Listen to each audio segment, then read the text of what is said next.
তো ওয়েলকাম বন্ধুরা jobs news RM YouTube চ্যানেলে।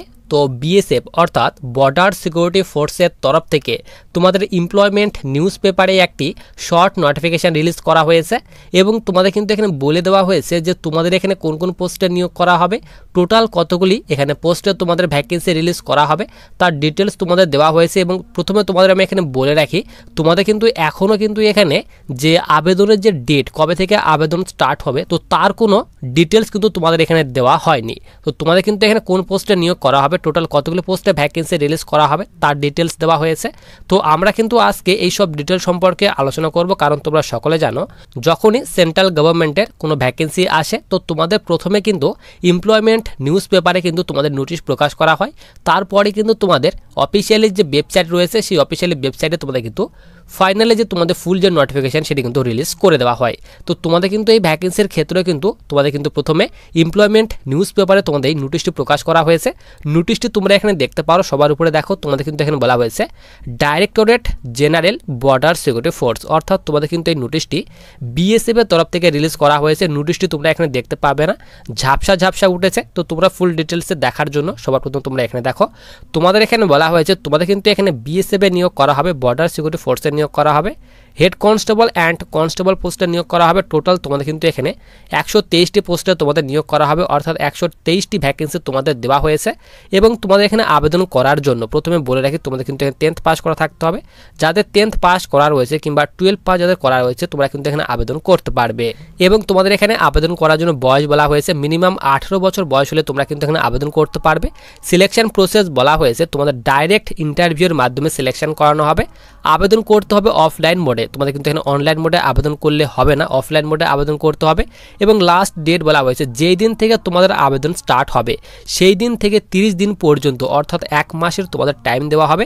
সেই দিন থেকে 30 দিন পর্যন্ত তোমরা এখানে আবেদন করতে পারবে। নিচে তোমাদের এখানে বিএসএফ এর যে অফিসিয়ালি যে তোমাদের ওয়েবসাইট রয়েছে সেই অফিসিয়ালি ওয়েবসাইটের কথা তোমাদের কিন্তু এখানে বলে দেওয়া হয়েছে।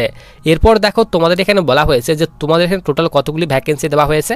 তো বলেই দিলাম তোমাদের এখানে 123টি টোটাল ভ্যাকেন্সি দেওয়া হয়েছে এবং তোমাদের কোন কোন পোস্টে নিয়োগ করা হবে তার কথা বলা হয়েছে। এখানে বলা হয়েছে হেড কনস্টেবল জেনারেটর, এখানে বলা হয়েছে মেকানিক, এরপর বলা হয়েছে হেড কনস্টেবল এখানে জেনারেটর অপারেটর তোমাদের পোস্টে নিয়োগ করা হবে। এরপর হেড কনস্টেবল ওয়্যারম্যান কিংবা এখানে বলা হয়েছে লাইনম্যান পোস্টে নিয়োগ করা হবে। এরপর হেড কনস্টেবল এখানে ইলেকট্রিশিয়ান অবলিক এখানে বলা হয়েছে ইলেকট্রিক্যাল পোস্টে নিয়োগ করা হবে। এরপর নিচে তোমাদের এখানে বলা হয়েছে হেড কনস্টেবল এখানে বলা হয়েছে কার্পেন্টার অবলিক ম্যাশন পোস্টে নিয়োগ করা হবে। এরপর হেড কনস্টেবল পাম্প অপারেটর পোস্টে নিয়োগ করা হবে, পাইনার পোস্টে নিয়োগ করা হবে। এরপর তোমাদের লাইনম্যান পোস্টে নিয়োগ করা হবে। তো এই সব পোস্টে তোমাদের নিয়োগ করা হবে তার কথা বলা হয়েছে। এবং তোমাদের এখানে কোন কোন পোস্টে টোটাল কতগুলি করে ভ্যাকেন্সি দেওয়া হয়েছে তারও ডিটেলস তোমাদের কিন্তু এখানে দিয়ে দেওয়া হয়েছে। এখানে বলা হয়েছে দেখো, এখানে বলা হয়েছে হেড কনস্টেবল জেনারেটর মেকানিক পোস্টের জন্য বলা হয়েছে 24টি ভ্যাকেন্সি দেওয়া হয়েছে। এরপর তোমাদের এখানে হেড কনস্টেবল এখানে বলা হয়েছে জেনারেটর অপারেটর পোস্টের জন্য বলা হয়েছে 18টি ভ্যাকেন্সি দেওয়া হয়েছে। এরপর ওয়্যারম্যান অবলিক লাইনম্যান পোস্টের জন্য 24টি ভ্যাকেন্সি দেওয়া হয়েছে। 5টি ভ্যাকেন্সি দেওয়া হয়েছে তোমাদের এখানে এইচসি অর্থাৎ head constable electrician oblique electrical পোস্টের জন্য তার কথা বলা হয়েছে। এরপর তোমাদের কার্পেন্টার পোস্ট অবলিক ম্যাশন পোস্টের জন্য 4টি ভ্যাকেন্সি দেওয়া হয়েছে।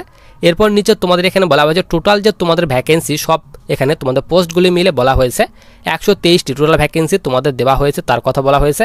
এরপর অ্যাপ্লাই মোড যে তোমাদের কিভাবে আবেদন করতে হবে, তো তোমাদের প্রথমে বলে দিলাম অফলাইন মোডে তোমাদের আবেদন করতে হবে। অল ওভার ইন্ডিয়াতে তোমাদের জব লোকেশন দেওয়া হবে তার কথা বলা হয়েছে। মেল অ্যান্ড ফিমেল ছেলে মেয়ে উভয় তোমরা কিন্তু এখানে আবেদন করতে পারবে অল ওভার ইন্ডিয়া থেকে তার কথা বলা হয়েছে। নিচে তোমাদের এখানে স্যালারি যে এখানে সিলেকশনের পর তোমাদের কত করে বেতন দেওয়া হবে তার কথা বলা হয়েছে। তো তোমরা যদি এখানে আবেদন করো, সিলেকশন যদি তোমাদের হয় তো তোমাদের কিন্তু এখানে লেভেল 3 অনুযায়ী বেতন দেওয়া হবে। তো লেভেল 3 এর বেতন এখানে বলা হয়েছে বেসিক পে বলা হয়েছে 21,700 থেকে বেতন স্টার্ট হবে এবং তোমরা কিন্তু এখানে 69,100 করে প্রতি মাসে বেতন পাবে তার কথা কিন্তু এখানে বলে দেওয়া হয়েছে। তো বেসিক পে এর সঙ্গে আদার্স যে তোমাদের অ্যালাউন্স রয়েছে, তো ট্রেনিং অবস্থায় তোমরা কিন্তু এখানে 50 থেকে 55,000 টাকা পর্যন্ত প্রতি মাসে তোমরা কিন্তু বেতন পাবে। নিচে তোমাদের এখানে এজ লিমিট অর্থাৎ বয়সের কথা বলা হয়েছে। তো বয়স তোমাদের বলে দিলাম মিনিমাম 18 বছর বয়স হলে তোমরা কিন্তু এখানে আবেদন করতে পারবে তার কথা বলা হয়েছে। এরপর নিচে তোমাদের এখানে বলা হয়েছে ইম্পর্টেন্ট ডকুমেন্ট যে তোমাদের কোন কোন ডকুমেন্টগুলি এখানে তোমাদের প্রয়োজন হবে আবেদন করার জন্য। 10th পাসের এখানে মার্কশিট, উচ্চ মাধ্যমিক পাসের মার্কশিট, এরপর গ্র্যাজুয়েশনে তোমাদের কিন্তু এখানে তোমাদের যে মার্কশিট রয়েছে সেই মার্কশিটের প্রয়োজন হবে, প্লাস ডিগ্রির প্রয়োজন হবে, এরপর বার্থ সার্টিফিকেট, কাস্ট সার্টিফিকেট, তো এইসব ডকুমেন্টের তোমাদের প্রয়োজন হবে আবেদন করার জন্য, তার কথা বলা হয়েছে। এবং এডুকেশনাল কোয়ালিফিকেশান, তো আবেদন করার জন্য এখানে বলা হয়েছে দেখো, for the post of BSF head constable and constable it is mandatory for male and female candidates to have passed 10th from any state of India. তো তোমাদের এখানে বলা হয়েছে সিম্পলি 10th পাস করা থাকলে তোমরা কিন্তু এখানে আবেদন করতে পারবে। এবং নিচে তোমাদের এখানে বলা হয়েছে তোমরা যারা এই সব ট্রেডে আবেদন করবে, এখানে বলা হয়েছে electrician, plumber, carpenter, generator, mechanic etcetera. তো তোমাদের এই পোস্টে আবেদন করার জন্য 10th পাসের সঙ্গে সঙ্গে আইটিআই পাস করা থাকতে হবে, তাহলে কিন্তু তোমরা এখানে আবেদন করতে পারবে, তার কথা তোমাদের কিন্তু এখানে বলে দেওয়া হয়েছে। এবং তোমাদের এর সঙ্গে সঙ্গে কিন্তু এখানে বলা হয়েছে 5 ইয়ারের এক্সপিরিয়েন্স থাকতে হবে, তাহলে কিন্তু তোমরা এখানে আবেদন করতে পারবে, তার কথা তোমাদের কিন্তু এখানে বলে দেওয়া হয়েছে। এরপর নিচে তোমাদের এখানে সিলেকশন প্রসেস, যে সিলেকশন কীভাবে করানো হবে তার কথা বলা হয়েছে। প্রথমে তোমরা যারা আবেদন করবে তো তাদের প্রথমে কিন্তু শর্ট লিস্টেড করানো হবে, শর্ট লিস্টেড করার পর ইন্টারভিউর জন্য তোমাদের ডাকা হবে। ইন্টারভিউ যারা পাস করবে তাদের এখানে তোমাদের ডকুমেন্ট ভেরিফিকেশন, তারপর মেডিকেল এক্সাম নেওয়া হবে, মেডিকেলের পর তোমাদের ফাইনাল যে মেরিট সেই মেরিট প্রকাশিত করা হবে, তার কথা তোমাদের কিন্তু এখানে বলে দেওয়া হয়েছে। এরপর তোমাদের এখানে যে ফর্ম তোমরা সেন্ড করবে সেই ফর্ম লোকেশনের কথা বলা হয়েছে, অর্থাৎ ফর্ম যে তোমরা পাঠাবে সেই লোকেশনের কথা বলা হয়েছে। এই লোকেশনে তোমাদের কিন্তু আবেদন ফর্মটি পাঠাতে হবে, তার কথা তোমাদের কিন্তু এখানে বলে দেওয়া হয়েছে।